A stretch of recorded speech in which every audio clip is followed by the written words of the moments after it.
All right, everyone. Today it is a beautiful morning. I mean, we've got a few clouds. It's kind of sunny. It's not too hot yet. It's nice and damp. I'm wearing an orange shirt. I've even got a matching orange hat.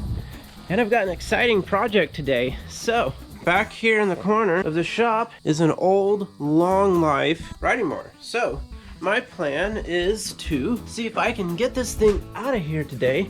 Well, out of here, over there, and try to get this thing running, because I have somebody who's interested in this mower. Let's get pulled out and then we'll talk about it.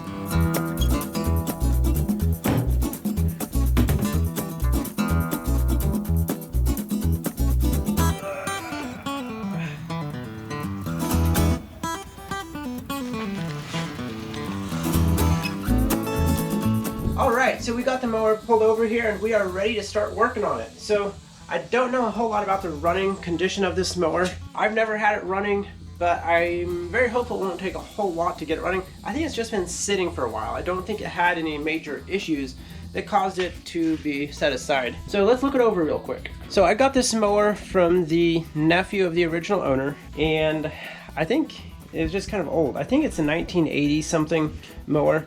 I think there's a date on here somewhere, which we may be able to find at some point. The only issues that he really told me about was one that one of the hood hinges is broken.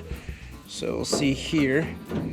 Yeah, that hinge there is broken. You can see this is how it's supposed to look. And one of the tires was distorted in shape because it got melted because the mower was near a shed that burned down many years ago. It's a cool setup here.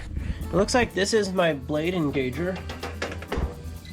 So you'll be sitting up on the seat reaching down. Nice. This is the deck height. So that's where your catches are right here, it looks like. 4-speed. Actually, technically, I guess you'd say it's a 3-speed. 1, 2, 3, and then reverse. Yeah. Alright, let's look at the controls here. We have an ignition switch. Off, on. We have the key, that's nice.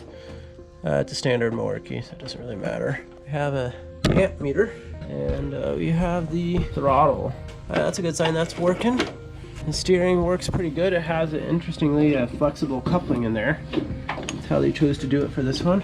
And that looks like our battery way back in there. And I'm guessing that battery is no good. Oh, so this is the cover for the battery here. Okay. And here is a piece of shingle and a spot for a toolkit. We just have a mud dauber nest in there. That didn't work. Yeah, there's a mud dauber nest on and the flywheel there.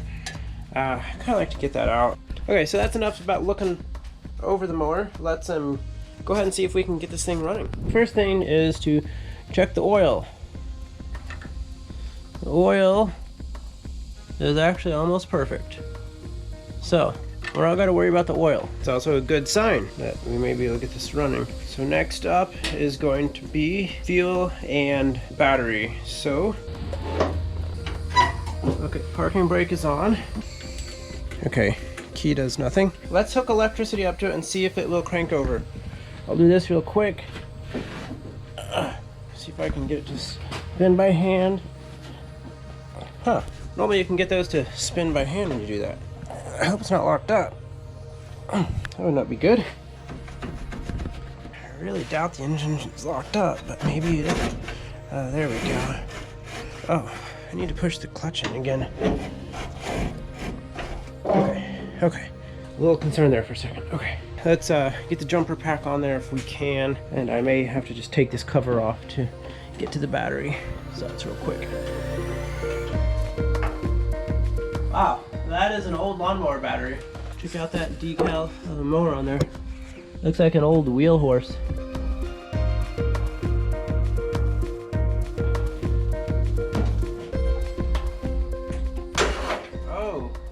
Oh yeah, cranks over.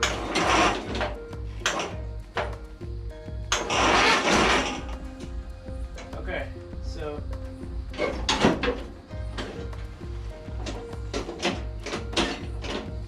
I feel like we've got a little drag on the engine.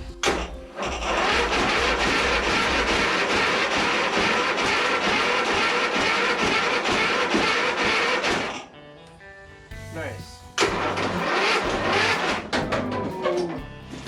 shouldn't have done that.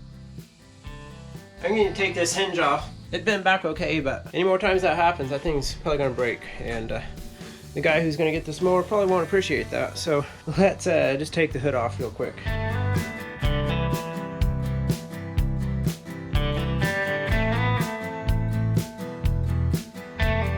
So even though the deck is disengaged, I think we're spinning over the blades. Oh, got it backwards. This is disengaged.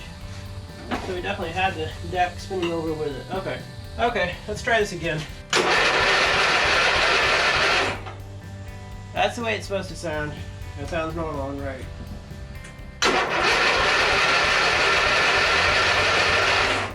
Okay, let's check for fuel. Okay, that's dry. That's good. I prefer dry over stale fuel. You know, I guess technically we could just put fuel in there and see if it picks up and runs. Why not? Let's put some fuel in there and see if it runs. Alright, let's see if this thing fires up. That'll be so exciting. Okay, I thought my film was rolling. We're ready for the moment of truth. This thing is just about to run. It's started to fire off a little bit.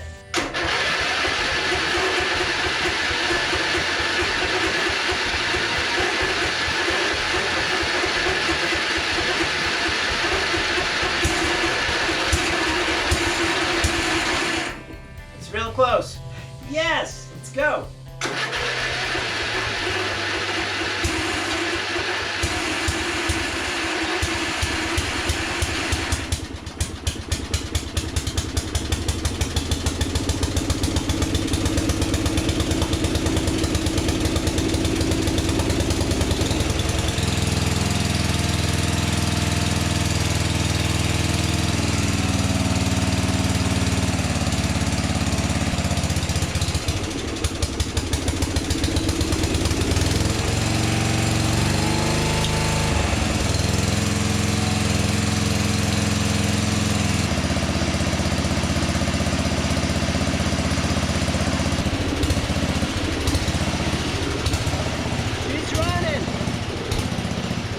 My camera died, so I don't know what you guys were able to see there, but it really just needed to crank some and it started running. So literally just, I added electricity and gas and this thing's running.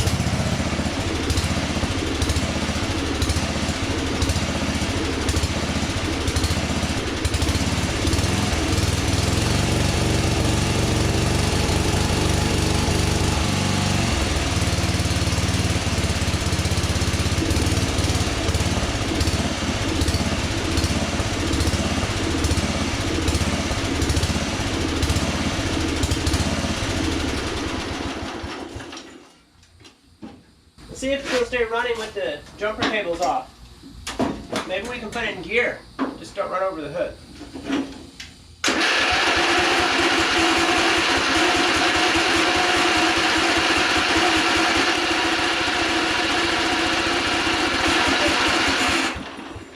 Okay, so we know it runs and that the battery works fine with the jumper pack hooked up to it, but we're leaking fuel out here. And I don't know what this is. This looks like a crankcase vent breather or something right here. Maybe it's somewhere else. I just don't know what this is for.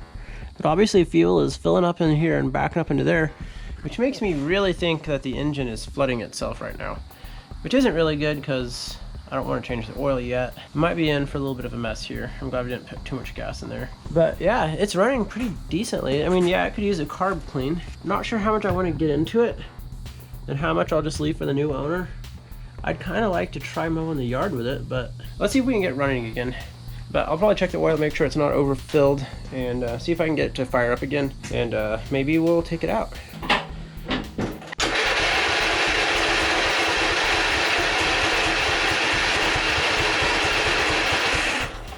Take the air filter cover off, get some more air. Yeah, it's a good idea to take this off anyway, just to check and see what we've got going on. Oh yeah, we are vapor locked. Look at all that vapor. And we are running gas straight through and out. That's a good design though, if it comes out there instead of going into the engine. We're flooded. This is like a super simple carburetor, like it bolts on there at the Manifold. How do you take this apart and clean it? I've not messed with a carburetor like this, but I know enough to know that the float is stuck in the wrong spot, letting gas in. So we'll just see if we can take the float bowl off, and yeah, we'll go from there and make a mess.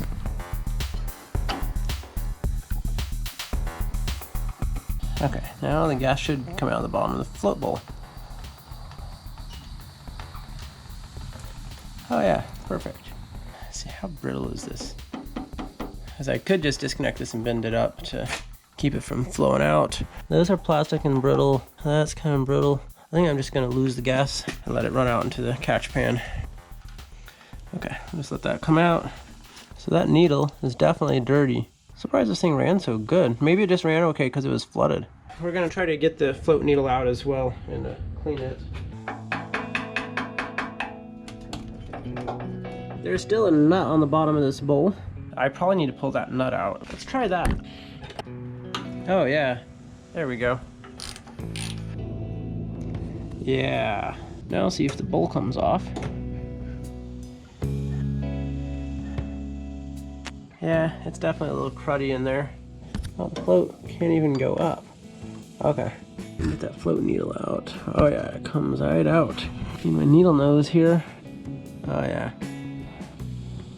Oh, that needle is stuck in there.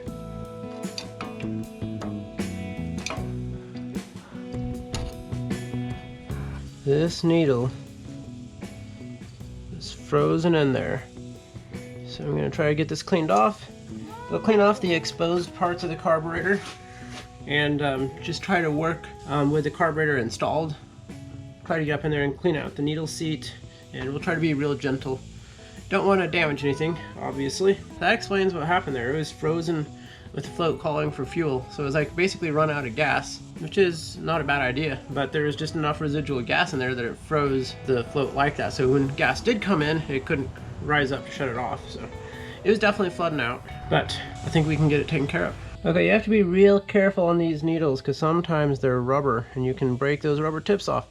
Ask me how I know. I've done it. I didn't realize they were rubber sometimes. Most of the time nowadays they're all metal. I don't know if you can tell with that. We go from metal to rubber right about there. This whole tip is like slightly rubber. I mean, you have to be real gentle with how you get these cleaned up.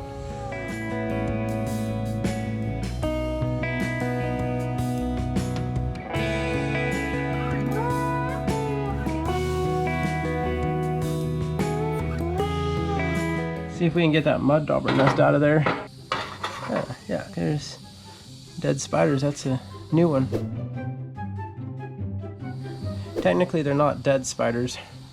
They're just paralyzed so that the wasp larvae can eat them. Let's also see if we can pop off these ones right here. That is cool. Look at all those dead spiders in there. Okay, back to work. So now that we've done a little wasp crunching, let's throw the carburetor back together. So when I took out this part right here, that's actually like a main jet, it looks like. This thing may not run real good now because I totally was not trying to measure the right spot. However, as you may be able to tell, it's pretty grimy there, that center shaft. So I tried to screw it in to about the line of the clean versus the grime. So maybe it'll work just fine.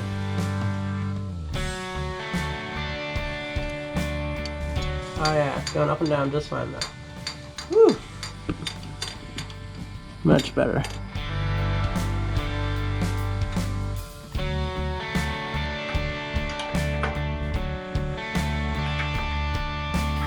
So we should now have a functioning carburetor, but we have another issue that I didn't quite tell you about, which is my air filter is falling apart. Don't know if I really want to put that back in there, and I certainly don't have a replacement. I don't really want to run it without one.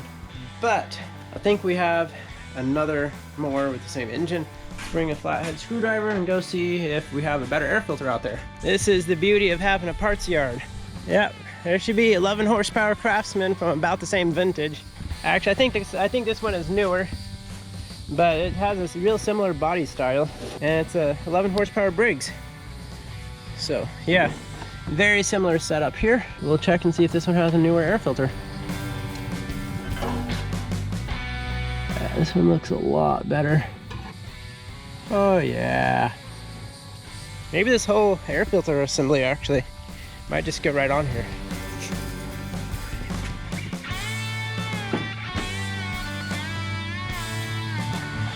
Okay, that's a lot better. Let's check the oil again. Make sure we didn't overfill it here, because we very well could have. Oh, the oil's still perfect. Okay. It's like a pretty heavyweight oil, which could be good because it's really hot out. So sweet. I think we're ready to try to get this thing to run again. I'm gonna go grab the rest of that other air filter housing.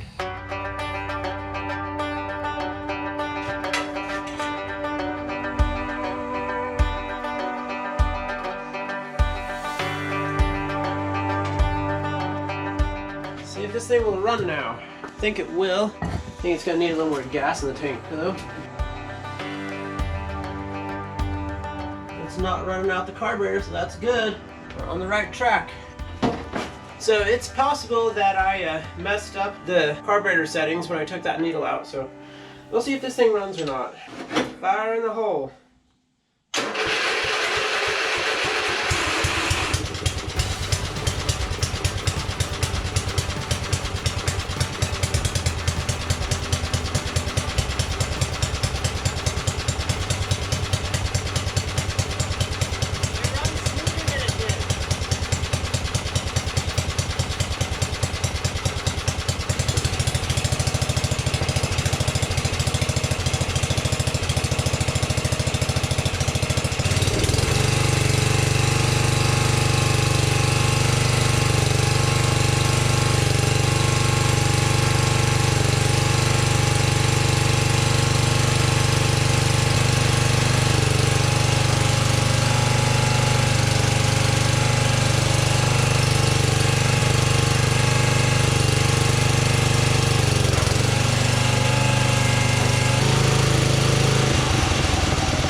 Wow, that runs really good. I'm pretty happy with that. Pretty sure the battery's totally toast, but let's just do this just for fun.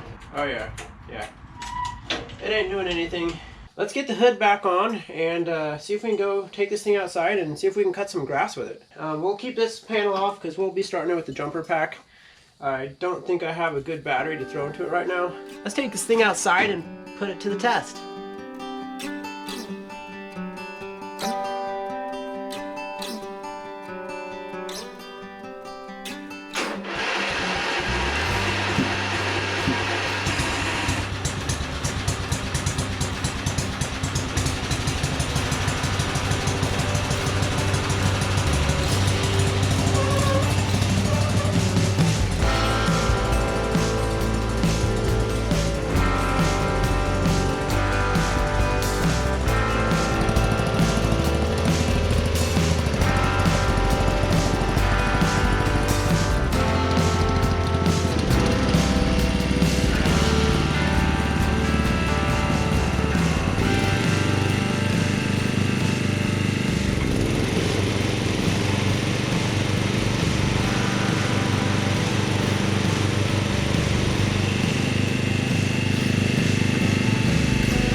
This is a great spot to really put a mower to the test. That grass is getting pretty tall.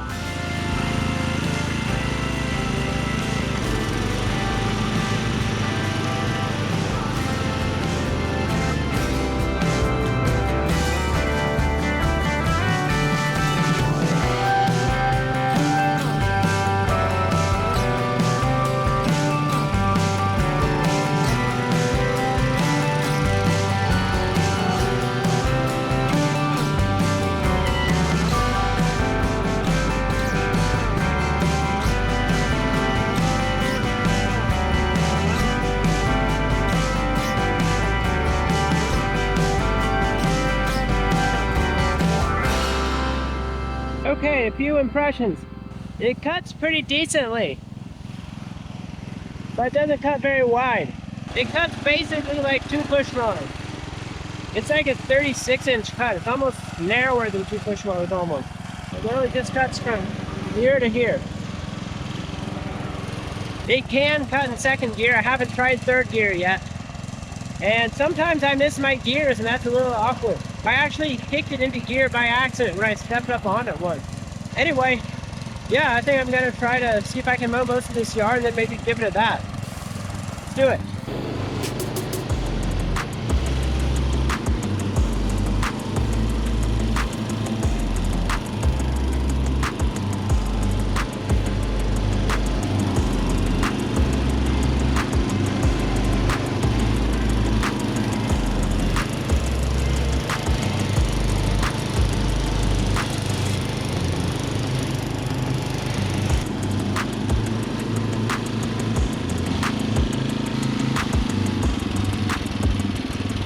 Alright guys, thanks for coming along on this story where we were basically taking a dive into the past, a blast from the past actually.